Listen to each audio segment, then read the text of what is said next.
cold December night in 1968, the carefree spirit of youth collided with an unimaginable terror.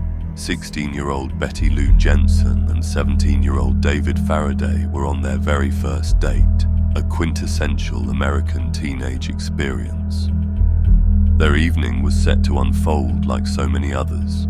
A quick stop at a local restaurant, then a drive to Lake Herman Road, a spot widely known among young couples as a secluded lover's lane, a place for quiet moments, away from prying eyes.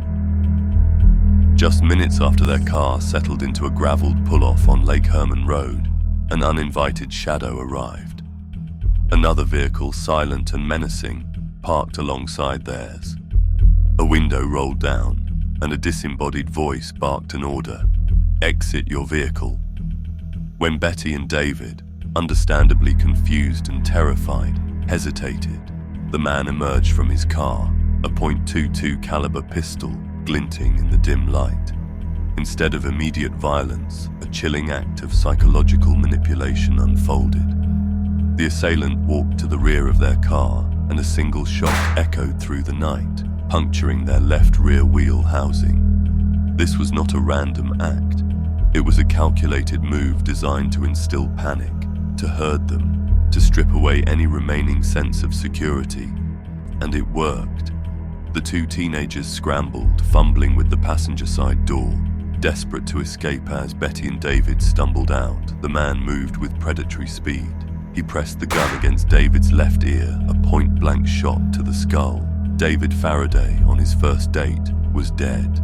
Betty, witnessing this horror, turned and ran, a desperate flight into the darkness. But the predator was faster. Gun extended, he pursued her, firing 5 times into her back.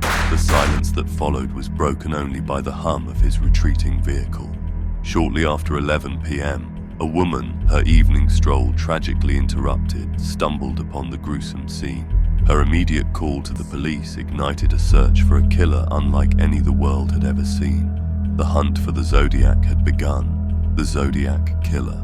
The name itself conjures an image of a shadowy, almost mythical figure. He is, without doubt, one of the 20th century's most notorious serial murderers. For years, he held the greater San Francisco Bay Area in a grip of fear, orchestrating a series of almost ritualistic killings. What truly set him apart, what made him an enigma, was his audacious communication. Each murder was punctuated by meticulously detailed letters sent directly to newspapers and police departments. These weren't just confessions, they were taunts, riddles, and complex ciphers, puzzles designed to mock those who sought to unmask him, some of which remain unbroken to this very day. After the Lake Herman Road massacre, the Zodiac fell silent, a chilling 6-month pause before he struck again. This second attack, however, was even more bizarre, escalating the level of calculated terror. On July 4th, 1969, Independence Day, 18-year-old Darlene Ferrin and 16-year-old Michael Mageau set out to get fireworks, a festive prelude to a night that would become a nightmare. As they pulled out of their driveway, an immediate and unsettling realization dawned upon them. Another car was following. Panicked, Darlene attempted to lose their pursuer with a series of frantic twists and turns, but the relentless shadow persisted. Eventually, they pulled into the parking lot of Blue Rock Springs Park, a mere 4 miles from downtown Vallejo. Their pursuer also pulled into the parking lot, parking to the left of Darlene's car, then, strangely, immediately leaving the lot. A brief, false sense of relief washed over the couple, but it was fleeting. Approximately 5 minutes later, the same car returned, this time pulling directly behind Darlene's vehicle. A man emerged, armed with a flashlight.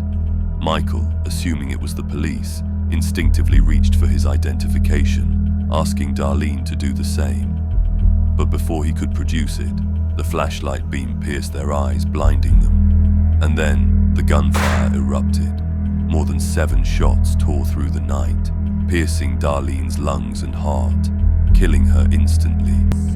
As the assailant began to walk back to his car, A painful moan escaped Michael's lips. The sound stopped the killer in his tracks.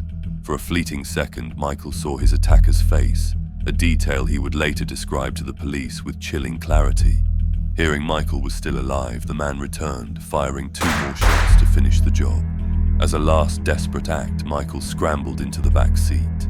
The man got back into his vehicle and vanished into the night. Miraculously, 3 teenagers celebrating Independence Day stumbled upon the scene, immediately alerting the authorities. But the true strangeness of this attack unfolded later.